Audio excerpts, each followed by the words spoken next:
Hi, I'm Mr. Sato, and here's how to use my Reader Response Journal rubric. Here's a quick look at the rubric. I will be asking you questions about a work of literature, but for our purposes, I need an example that most of you already know, so I'll use a movie example instead, what old fogies like me call the original Star Wars movie from 1977. You'll be asked different questions from these, of course. These are just examples. Question 1a. Why was Luke able to destroy the Death Star when none of the others could? Question 1b. How do you feel about the method Luke used? Question 1c. How might similar methods be valuable today? Each of the three questions, A, B, and C, will be answered in a separate paragraph, so you'll be turning in 3 paragraphs for each set of questions. Got that? Now, let's look at that rubric again.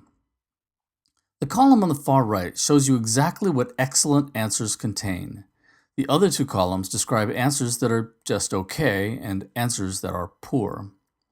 Here in the first row, Comprehension, you'll show that you really understand what happened in the book. That's paragraph 1, the A question. Here in the second row, Reflection, you'll think about what you wrote in the first paragraph and decide how you feel about it. That's paragraph 2, your response to the B question. In the third row, Application, you will brilliantly demonstrate how this topic can be applied to the real world. That's the C question. Rows 4 and 5 focus on elaboration to apply to all 3 paragraphs. Your answers should be clear and focused, and should be fully developed responses with examples. Now look back up at the first row again more closely. I'll color code them for the sake of clarity.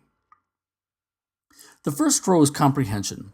You'll show in your first paragraph that you comprehend or understand what happened in the book. If you were answering our sample questions, you would show that you understood why Luke was able to blow up the Death Star when no one else could. And because you read the book, or in this case, saw the movie, and understood its events, you would know where to look for the answer. In this example, you're being asked about an event that took place at the end of the movie. An excellent answer would give specific examples and quotes from the book, or the movie in this case. You would describe how Luke heard Obi-Wan's voice telling him to use the Force, and that Obi-Wan had earlier told Luke that the Force obeys your commands. Luke turned off his targeting computer. Instead of using a machine to guide him, Luke used a more intuitive, more human guide. He used the Force. And because he used the Force instead of a machine, he was successful. The human and spiritual power of the Force was superior to the cold technological power of the computer. You're showing that you really comprehend or understand what exactly happened in the book. So in this drawing, we'll color in the book. An excellent answer would give specific examples and quotes from the book. Look at what it says in the Comprehension row at the far right. An answer deserving of an A will display a deep and personal understanding of the specified idea in the literary work. And by idea, I could mean a conflict, relationship, or principle. In this case, it's more of a principle. Don't get into interpretations and opinions in the Comprehension section. Just explain thoroughly and accurately what happened in the book. The next row is Reflection. This section is like singing. Everyone can do it, but it's hard to do it really well. Here's where you tell your reader how you felt about what you just read. In this case, you'll explain how you feel about Luke using the Force instead of the computer. Notice you aren't being asked how you feel about the Death Star being blown up. You're being asked about your answer to question 1a, his method, why he was able to blow it up. The 3 questions are always connected. If you don't particularly feel anything about it, and I know that will sometimes be the case, think for a moment about how you feel about calling on a power greater than yourself at important moments in your life. Or think about how you feel about the idea that something human and internal can be superior to a computer. Maybe you agree, maybe you disagree. Maybe when you think about it, the moment where Luke turned off the machine and used his gut instinct felt good, and you felt a kind of excitement like, yeah, that's heroic, that's admirable. It wouldn't have been nearly as cool if his targeting computer just worked better than the others. We like it when we see that humans are still better than the machines we invent. Maybe you remember all the times you got frustrated with your computer for not understanding something that would seem obvious to any human being. Reflecting on what you read is an important part of reading. If you don't do this, if you don't generate an emotional response or opinion of some kind, nothing on the page will sink in. Nothing will remain in your memory. It will be like you never read it. But if you do, you'll understand something about yourself. So now we'll color in the reader. That's you. Look at what an A answer looks like on the rubric. You will insightfully explore personal thoughts and feelings about the idea. Response is insightful, individualistic, and complex. Now, insight means deep understanding. You really get it. You really understand it in your bones. By individualistic, I mean that your answer is an answer only you could have written because it comes from your unique personality and experiences. Bland, generic responses will get lower scores. I might say that they lack originality or deep understanding. And see that I use the word complex? That means your answer should have more than one dimension. Look at it from different angles. You could explain how you feel about different parts of Luke's choice and why you feel this way. You might even want to share some personal experiences that help you identify with Luke at that moment. The third paragraph is about application, the C question. In this section, you connect this topic with the real world. It could be your personal world, your circle of friends, or the world in general, which I think would be a good way to approach this example. Here, find examples of people being able to do things that no computer could do. For me, art and music come to mind.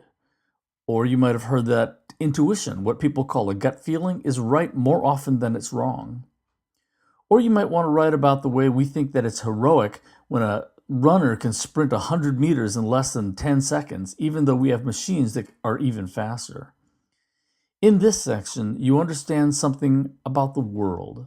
So finally, we color in the world around the book and the reader.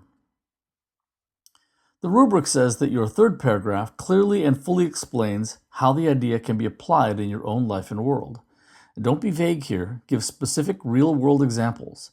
Don't hesitate to do a few minutes of online research to give you some material for this answer, the way I looked up that runner's time on the 100-meter race.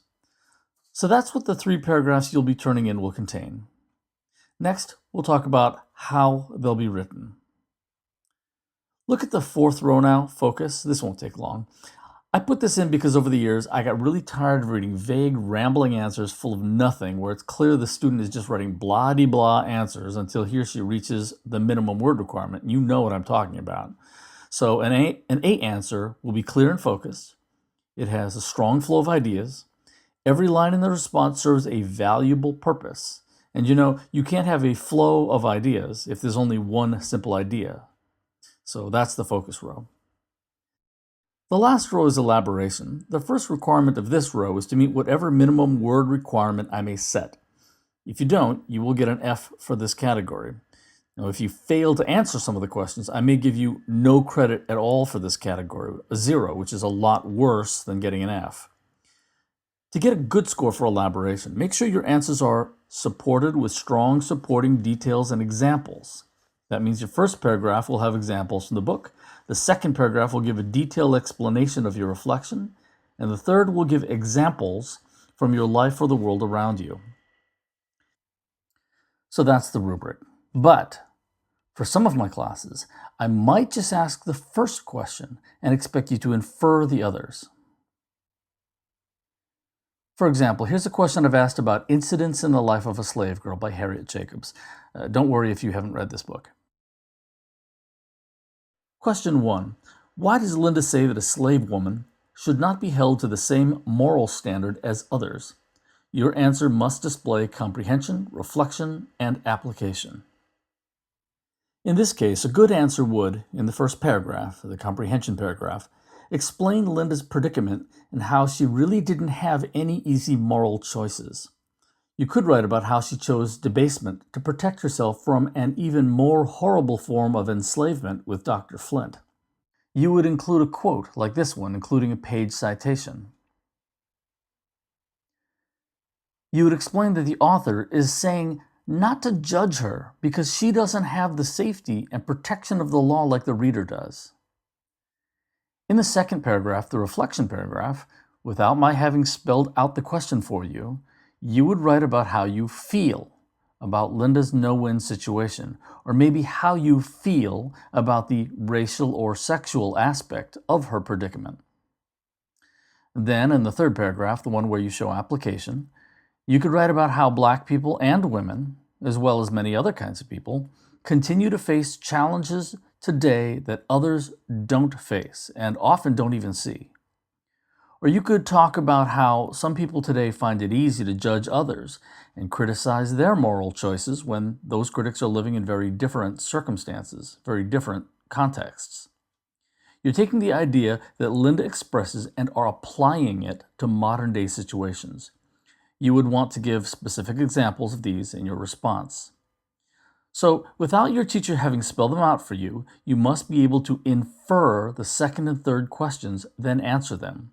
You must reflect on what you read, then apply it to the real world. This is how good readers read all the time, often without even realizing that they're doing it.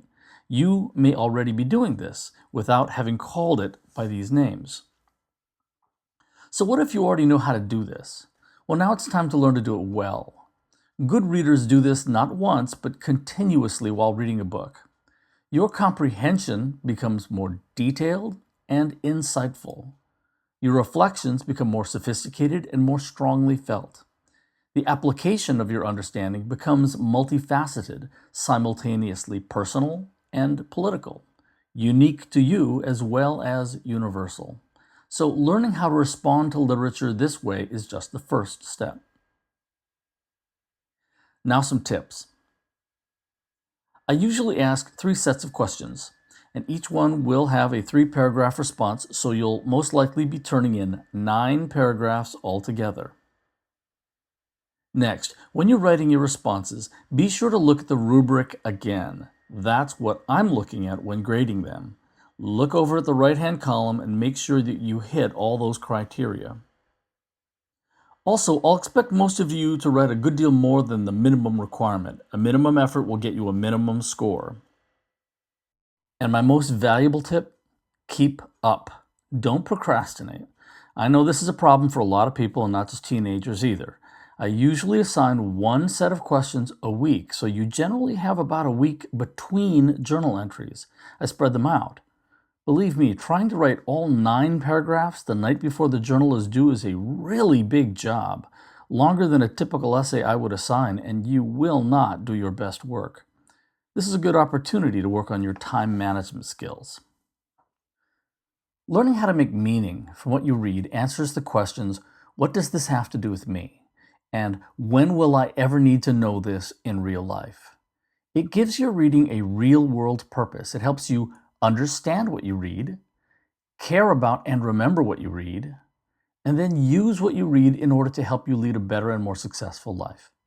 And if you can do that in a book, you can also do it looking at real-life situations, in your career, in your personal life, when you look at the news or hear about things that happen to your friends and family. Think about it. When would you need to look around you and understand the meaning of what you see? All the time. There's something no machine can do that you can. It's a skill that will serve you well all your life. Good luck with your response journal. I am looking forward to reading it.